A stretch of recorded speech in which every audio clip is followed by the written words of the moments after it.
तो दोस्तों आज हो गया है 15 मई शुक्रवार का दिन। बात करेंगे आज के मुख्य समाचार, बड़ी खबरें और केवल काम की खबरों की जानकारी लेंगे। बिना टाइम विलंब किए चलते हैं पहली बड़ी खबर की ओर। International family day. जी हाँ दोस्तों, आज विश्व परिवार दिवस है। 15 मई को विश्व परिवार दिवस मनाया जाता है। आप सभी दोस्तों और मित्रों को हमारी टीम की ओर से विश्व परिवार दिवस की हार्दिक शुभकामनाएं, ढेर सारी बधाइयां। दुनिया भर में आज का दिन अंतर्राष्ट्रीय परिवार दिवस के रूप में मनाया जाता है। परिवार चाहे छोटा हो या बड़ा, इसका महत्व तो किसी से छिपा ही नहीं है। कहते हैं ना दोस्तों, परिवार से बड़ा कोई धन नहीं, इसलिए परिवार के बिना जीवन नहीं। सही है ना दोस्तों? अगर आप भी सहमत है तो इस वीडियो पर एक लाइक जरूर करना। अब दोस्तों चक्रवाती तूफान को लेकर जानकारी में देख सकते हैं कि 16 मई को आ सकता है चक्रवाती तूफान। मौसम विभाग ने इसको लेकर अलर्ट जारी किया है और जानकारी के मुताबिक 16 मई को बंगाल की खाड़ी के दक्षिण पूर्वी क्षेत्र और उससे सटे दक्षिण अंडमान सागर पर एक निम्न दबाव का क्षेत्र तैयार हुआ है, जिसकी वजह से 16 मई की शाम तक एक चक्रवाती तूफान आने की संभावना है। अम्फान इस तूफान का नाम रखा गया है। मौसम विभाग के अनुसार यदि तूफान विकसित हुआ तो फिर ये उत्तर पूर्व की तरफ बढ़ेगा और अंडमान निकोबार में 15-16 मई को भारी बारिश हो सकती है। केरल में इसका प्रभाव नहीं रहेगा, इसको लेकर जानकारी आ रही है। अनुमान लगाया गया है कि केरल में इस तूफान के प्रभाव के बगैर 17 मई तक भारी वर्षा होगी। केरल में बारिश के साथ ही हल्की और तेज हवाएं चलेगी। चेतावनी के मुताबिक 15 मई को दक्षिण और बंगाल की खाड़ी के आसपास 45 से 55 किलोमीटर प्रति घंटे की रफ्तार से हवाएं चल सकती है, जो बढ़कर 65 किलोमीटर प्रति घंटे की रफ्तार तक पहुंच सकती है। उत्तर पूर्व की तरफ ये तूफान बढ़ सकता है, आप देख सकते हैं देश में। अच्छा, बात करेंगे अगली बड़ी खबर अपडेट की। वायरस को लेकर देश और दुनिया में क्या अपडेट चल रहा है, तो आइए जान लेते हैं। देश में जारी लॉकडाउन के बावजूद भी वायरस का कहर लगातार बढ़ता जा रहा है। गुरुवार शाम मिले आंकड़ों के अनुसार देश में संक्रमित लोगों की संख्या 80,759 हो गई है। देश में सबसे ज्यादा प्रभावित राज्य महाराष्ट्र में संक्रमित आंकड़ा 27,534 हो गया है। महाराष्ट्र के बाद तमिलनाडु का नंबर आता है, जहां पर 9,674 संक्रमित मामले हैं और उसके बाद फिर गुजरात का नंबर आता है 9,267 मामले। अच्छा, बात करते हैं दोस्तों दुनिया में वायरस को लेकर क्या अपडेट चल रहा है। दुनिया भर में वायरस से अब तक 44,82,974 लोग संक्रमित हो चुके हैं। 2,397 लोगों की जान जा चुकी है। 16,84,714 लोग इस बीमारी से ठीक हो चुके हैं। वहीं आपको बता दें, अमेरिका के राष्ट्रपति डोनाल्ड ट्रंप ने गुरुवार को चेतावनी देते हुए कहा है कि अमेरिका चीन के साथ सभी संबंध खत्म कर सकता है। अब दोस्तों जो आगे आने वाली खबरें हैं वो बहुत ही ज्यादा महत्वपूर्ण है, तो पूरा ध्यान से सुनिएगा। पहली बड़ी खबर अपडेट आप देख सकते हैं, 15 मई की सुबह खुलेंगे बद्रीनाथ मंदिर के कपाट। तैयारियां पूरी हो चुकी हैं। देवभूमि उत्तराखंड में स्थित बद्रीनाथ धाम लोगों की प्रमुख आस्था का केंद्र है। अगली बड़ी खबर आ रही है, भारतीय रेलवे को लेकर बड़ा अपडेट आया है। रेलवे ने 30 जून तक की बुकिंग कैंसिल की है। यात्रियों को पूरा पैसा रिफंड किया जाएगा और इसके अलावा स्पेशल ट्रेनें जो है वो चलती रहेगी। रेलवे ने 30 जून तक बुक हुए सभी ट्रेन टिकट कैंसिल कर दिए हैं। श्रमिक स्पेशल ट्रेन और स्पेशल ट्रेन जो है वो चलती रहेगी और इस फैसले से ये माना जा रहा है कि 30 जून तक ट्रेनों की सामान्य सेवा बहाल नहीं हो पाएगी। रेलवे ने बताया है कि अगले आदेश तक मेल, एक्सप्रेस, पैसेंजर और सबअर्बन सर्विसेज बंद रहेगी। यात्रियों को पूरा पैसा रिफंड किया जाएगा। अगली बड़ी खबर अब आपको बताना होगा, रेल यात्रा के बाद कहां रुकेंगे वरना नहीं मिलेगा रेल टिकट। विदेश यात्रा की तर्ज पर अब ट्रेनों में भी यात्रा करने पर आपको पूरी जानकारी बतानी होगी और इसके लिए भारतीय रेलवे की ओर से जारी फॉर्म में पूरा ब्यौरा देना होगा। खास तौर पर इसमें यात्री को अपने गंतव्य स्थान पर ठहरने की जगह का पूरा पता लिखना होगा। ये फैसला भविष्य में भी लागू रहेगा। यानी अभी तक यात्रा के लिए ट्रेन टिकट लेते समय फॉर्म पर केवल अपना एड्रेस देना होता था, लेकिन अब दोनों जानकारी देनी होगी। वहीं बड़ी खबर आई है, 1 मई से अब तक 800 ट्रेनों ने 10 लाख श्रमिकों को इंडियन रेलवे ने गृह राज्य पहुंचाया है। लॉकडाउन के चलते फंसे हुए मजदूरों को उनके गृह राज्य में पहुंचाने के लिए भारतीय रेलवे की तरफ से देश भर में श्रमिक स्पेशल ट्रेनें चलाई गई और रेलवे के मुताबिक 1 मई से लेकर अब तक 800 श्रमिक स्पेशल ट्रेनें चलाई गई हैं और करीब 10 लाख प्रवासी मजदूरों को उनके गृह राज्य में पहुंचाया है। इस तरह की खबर है। साथ ही बड़ी खबर में देख सकते हैं, देश के 62 किसान संगठनों ने पीएम मोदी से यूनिक फार्मर आईडी बनाने की मांग की है। देश के 62 किसान संगठनों की संस्था राष्ट्रीय किसान महासंघ ने प्रधानमंत्री नरेंद्र मोदी जी को पत्र लिखकर किसानों के लिए यूनिक किसान आईडी यानी पहचान पत्र बनाने की मांग की है। महासंघ के संस्थापक सदस्य विनोद आनंद ने इस बात की जानकारी दी है। उन्होंने कहा कि इस कार्ड में एक चिप लगाई जाए जिसमें किसान की जमीन, उसके बैंक खाते, आधार कार्ड, पैन कार्ड, ये सभी जानकारियां हो और आईडी कार्ड बनने के बाद फिर केंद्र और राज्यों की योजनाओं का जो लाभ है वो किसान भाइयों के लिए बहुत ही आसान हो जाएगा। कोई भी अधिकारी और बैंक फिर किसान भाइयों को कागजों के वेरिफिकेशन के नाम पर भटकाएगा नहीं, इस तरह की मांग की गई है। वहीं बड़ा अपडेट आ रहा है किसान क्रेडिट कार्ड को लेकर यानी केसीसी को लेकर। आर्थिक पैकेज के तहत जो ऐलान हुआ है उसमें 2.5 करोड़ किसानों को केसीसी दी जाएगी। 2 लाख करोड़ रुपए का लोन मिलेगा। वित्त मंत्री निर्मला सीतारमण ने 20 लाख करोड़ रुपए के पैकेज के दूसरे किस्त में यानी गुरुवार को ये जानकारी दी गई। निर्मला सीतारमण ने बताया कि सरकार ने पिछले 2 महीने में ही 25 लाख किसानों को केसीसी जारी किया और आने वाले दिनों में देश के 2.5 करोड़ किसानों को केसीसी कार्ड मुहैया कराया जाएगा और इन किसानों को क्रेडिट कार्ड पर 2 लाख रुपए तक का कर्ज मिलेगा। बड़ी खबर आ रही है, प्रधानमंत्री आवास योजना की तारीख मार्च 2021 तक बढ़ा दी गई है। सालाना आय 6 लाख से लेकर 18 लाख रुपए कमाने वालों को इसमें फायदा मिलेगा। वित्त मंत्री ने subsidy link home loan scheme यानी प्रधानमंत्री आवास योजना की अवधि को 1 साल बढ़ाने का फैसला किया है और इसकी जो तारीख है वो बढ़कर अब मार्च 2021 कर दी गई है और इस स्कीम का फायदा उन लोगों को मिलेगा जिनकी सालाना आय 6 लाख से लेकर 18 लाख के बीच में है। साथ ही बड़ी खबर आ रही है, शहरी गरीबों और प्रवासी मजदूरों को मिलेंगे सस्ते किराए पर घर। अफोर्डेबल रेंटल हाउसिंग स्कीम लाएगी मोदी सरकार। पीपीपी मॉडल पर किराए पर रहने के लिए घर बनाए जाएंगे जिनमें कम किराया देकर प्रवासी मजदूर और शहरी गरीब लोग इनमें रह पाएंगे। किराया कम देना पड़ेगा और जो उद्योगपति अपनी जमीन पर ऐसे घर बनाएंगे उन्हें प्रोत्साहन दिया जाएगा। वहीं दोस्तों आप देख सकते हैं 8 करोड़ प्रवासी मजदूरों के लिए ऐलान किया गया है 2 महीने तक राशन कार्ड के बिना भी उनको फ्री में राशन का फायदा मिलेगा। 8 करोड़ प्रवासी मजदूरों को अगले 2 महीने तक निःशुल्क अनाज देने की गुरुवार को घोषणा की गई। वित्त मंत्री ने कहा कि 8 करोड़ प्रवासी श्रमिकों को अगले 2 महीने तक फ्री में अनाज दिया जाएगा। जिनके पास किसी भी तरह का राशन कार्ड नहीं है उनको भी ये फायदा मिलेगा और इस स्कीम के तहत राशन कार्ड नहीं होने पर भी श्रमिकों को प्रति व्यक्ति 5 किलो अनाज और प्रति परिवार 1 किलोग्राम चना प्रति महीने के हिसाब से दिया जाएगा। ये मदद अगले 2 महीने तक मिलेगी। बड़ी खबर आ रही है, 1 साल में ही मिलेगा ग्रेच्युटी का लाभ। लेबर कोड में सरकार ने किए कई अहम प्रावधान। वित्त मंत्री ने कहा कि सरकार लेबर कोड के जरिए श्रमिकों के हित में बड़े बदलाव करने जा रही है। उन्होंने बताया कि यह अभी संसद में लंबित है और वहां से पास होने के बाद श्रमिकों को इसका लाभ मिलेगा और इसमें यह भी प्रावधान किया गया है कि ग्रेच्युटी का लाभ कर्मचारियों को 5 साल की बजाय 1 साल की नौकरी के बाद ही मिलने लगेगा। इसके अलावा वित्त मंत्री ने कहा कि सरकार लेबर कोड के जरिए देश भर में सभी कर्मचारियों को न्यूनतम वेतन दिलाएगी। अभी केवल 30% कर्मचारियों को ही न्यूनतम वेतन मिल पाता है। सरकार लेबर कोड पर काम कर रही है और इसके तहत सभी कर्मचारियों के लिए न्यूनतम वेतन तय किया जाएगा। यानी जहाँ कहीं भी आप काम करेंगे तो वहाँ पर जो सरकार तय करेगी कि इतने रुपए तो आपको मिलने ही है, उससे आपको कम रुपए नहीं मिलेंगे, तो निश्चित रूप से कर्मचारियों को इसका फायदा मिलेगा। अच्छा, बड़ी खबर आ रही है, रेहड़ी पटरी और ठेले पर सामान बेचने वालों को 50 लाख लोगों को लोन देगी केंद्र सरकार। आर्थिक पैकेज में 5000 करोड़ का आवंटन किया गया है, इस तरह की खबर आ रही है और इस स्कीम में प्रति व्यक्ति अधिकतम 10,000 रुपए का लोन मिलेगा इन लोगों को। वित्त मंत्री ने कहा कि रेहड़ी पटरी फेरी वालों के लिए सरकार 1 महीने में ऋण योजना लाएगी और इसके तहत करीब 50 लाख फेरी वालों को 5000 करोड़ रुपए की ऋण सहायता दी जाएगी। यानी अब आसानी से 10,000 रुपए तक का ऋण ले सकते हैं जिससे कि लॉकडाउन खत्म होने के बाद वे अपना काम दोबारा शुरू कर सकें। अगली बड़ी खबर आ रही है, शिक्षकों की भर्ती में अब 18 महीने का डीएलएड कोर्स होगा मान्य। एचआरडी मंत्री ने दिया भरोसा।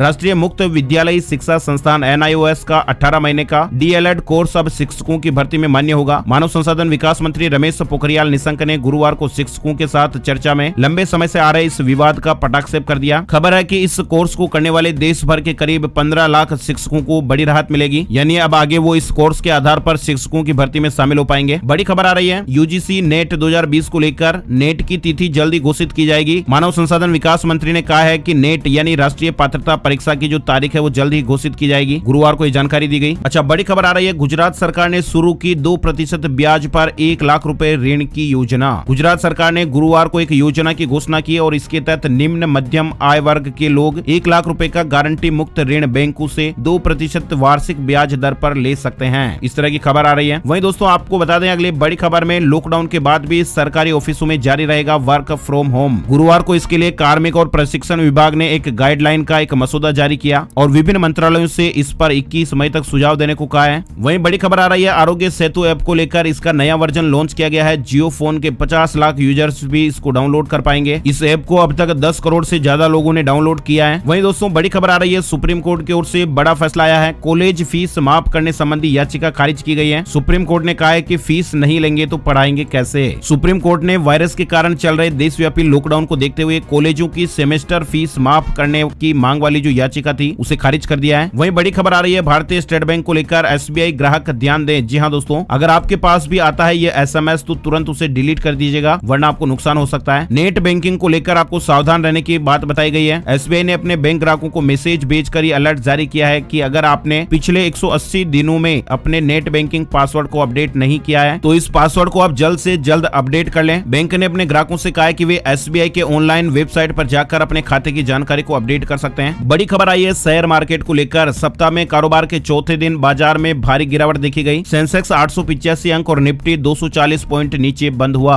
अगली बड़ी खबर आ रही है, विजय माल्या को बड़ा झटका। ब्रिटेन के हाई कोर्ट ने अर्जी खारिज की है और खबर है कि अब भारत आना ही होगा। ब्रिटेन के हाई कोर्ट ने प्रत्यर्पण के मामले में सुप्रीम कोर्ट जाने की अर्जी खारिज कर दी है। इसके साथ ही माल्या के लिए मामले के सभी रास्ते बंद हो चुके हैं और ये तय है कि उसे अब भारत आना ही पड़ेगा। वहीं दोस्तों अगली बड़ी खबर है कि बिजली बिल हो जाएगा कम। सरकार ने ऐसे दी आम ग्राहकों को बड़ी राहत। आर्थिक पैकेज के ऐलान में जो जानकारी थी जिसके मुताबिक बिजली कंपनियों के बकाया के भुगतान के लिए 90,000 करोड़ रुपए 2 किस्तों में मिलेंगे। और इसकी खास बात यह है कि इसका जो फायदा है वो आम बिजली ग्राहक को भी मिलेगा। सरकार के ऐलान पर गौर करें तो उसके मुताबिक बिजली कंपनियों को जो भी छूट मिलेगी उसे उनको फिक्स चार्ज में रियायत के तौर पर ग्राहकों तक पहुंचाना होगा, यानी फिक्स्ड चार्ज में कमी करनी होगी और निश्चित रूप से ऐसे में बिजली ग्राहकों को फायदा मिलेगा। इस तरह की खबर है। साथ ही अगली बड़ी खबर आ रही है, वर्क फ्रॉम होम के लिए आ गया नया प्रोसेसर, कंप्यूटर चलेगा नहीं दौड़ेगा। ये देख सकते हैं जानकारी आप टेक्नोलॉजी को लेकर। कंप्यूटर प्रोसेसर बनाने वाली कंपनी इंटेल ने लॉकडाउन के बीच 10th जनरेशन का कोर विप्रो प्रोसेसर लॉन्च किया है। इसकी ये जानकारी आप स्क्रीन पर देख सकते हैं। वही दोस्तों बात कर लेते हैं gold price today, silver price today update को लेकर। 14 मई को सोने चांदी के क्या रेट रहे जानकारी में आप देख सकते हैं। सोना 46,246 रुपए प्रति 10 ग्राम पर रहा, चांदी 42,845 रुपए प्रति किलोग्राम के भाव पर रही। तो दोस्तों आज के वीडियो में फिलहाल यही महत्वपूर्ण और काम की जानकारियों का अपडेट था। उम्मीद है आपको अच्छा लगा होगा। और हाँ, पहली बार अगर आप लोगों ने इस चैनल का ये वीडियो देखा है तो वीडियो के नीचे लाल बटन सब्सक्राइब लिखा हुआ है उसे दबा दें ताकि आपको मोबाइल पर ऐसी काम की खबरों का वीडियो हर रोज मिलता रहेगा।